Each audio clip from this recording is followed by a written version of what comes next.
Grand-père, pourquoi à l'église on demande autant offrandes ordinaires, offrandes spéciales, dîmes, soutien, actions de grâce? Certains de mes amis s'en plaignent et je ne sais vraiment pas quoi leur répondre. Ta question est légitime.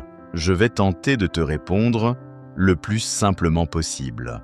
L'Église n'est pas qu'un sanctuaire spirituel, c'est aussi un espace physique qui fonctionne au quotidien et qui a des besoins matériels concrets. L'Église se dote d'infrastructures et d'équipements qui l'aident à atteindre ses objectifs.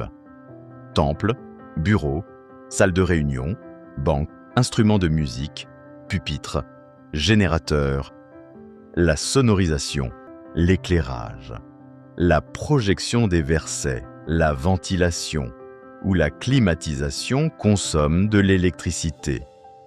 Il y a aussi des besoins en eau pour les sanitaires, les baptêmes ou l'entretien du temple.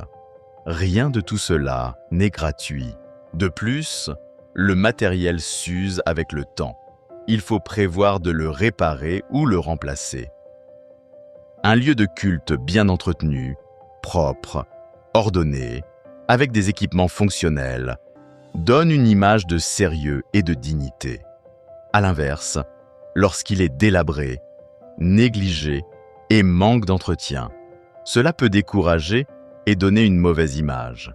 Sur la manière dont on honore Dieu, que ressentirais-tu s'il advenait qu'au cours d'un culte, la louange s'arrête à cause d'une table de mixage défectueuse ou que le temple s'inonde de pluie? Une église qui ne couvre pas ses charges matérielles ne peut pas offrir un espace accueillant et digne pour l'adoration et la louange.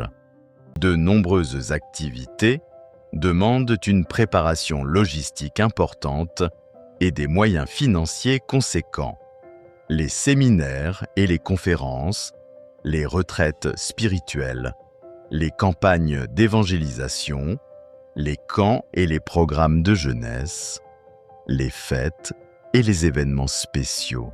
Ces activités enrichissent la vie spirituelle et communautaire des croyants. Elles contribuent au salut et à la restauration des âmes.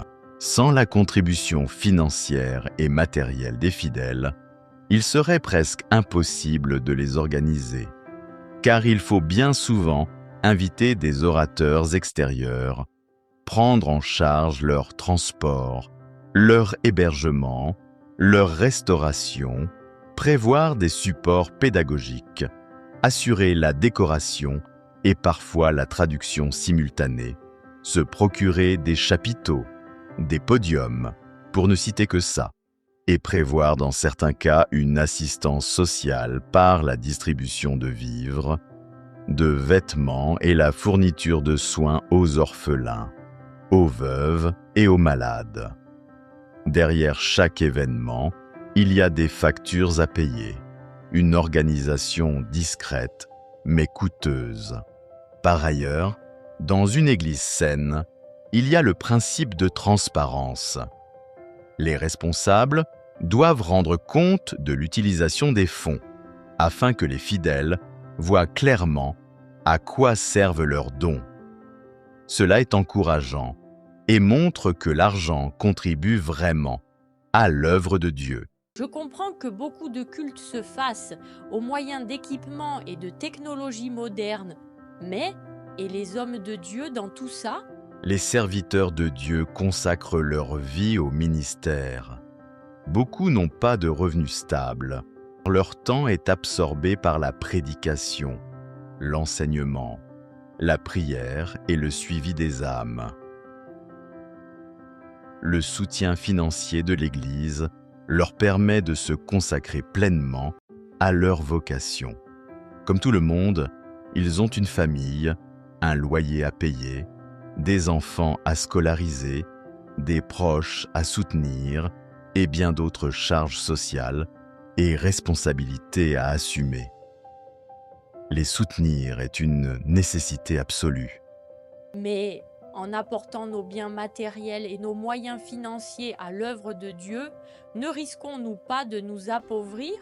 Et quels sont les bénéfices que nous en tirons réellement? Rassure tes amis et dis-leur qu'on ne devrait en principe contraindre personne à donner. Cela est biblique. Il est écrit que chacun donne comme il l'a résolu en son cœur, sans tristesse ni contrainte, car Dieu aime celui qui donne avec joie. Donner à Dieu et pour son œuvre est un acte de foi et d'adoration. C'est reconnaître que nous sommes tributaires de lui et qu'il est notre pourvoyeur par excellence. C'est aussi semer en une terre fertile, car celui qui donne reçoit des grâces et faveurs. Dieu est le plus grand donateur, car il a aimé le monde au point de lui offrir son unique Fils, et ce, pour le salut des âmes. Réalise que ta contribution pour l'extension de son royaume ici-bas amène plus d'une âme à le recevoir et à l'accepter comme Seigneur et Sauveur. Que grande sera ta bénédiction. Donner rend le cœur semblable à celui de Dieu.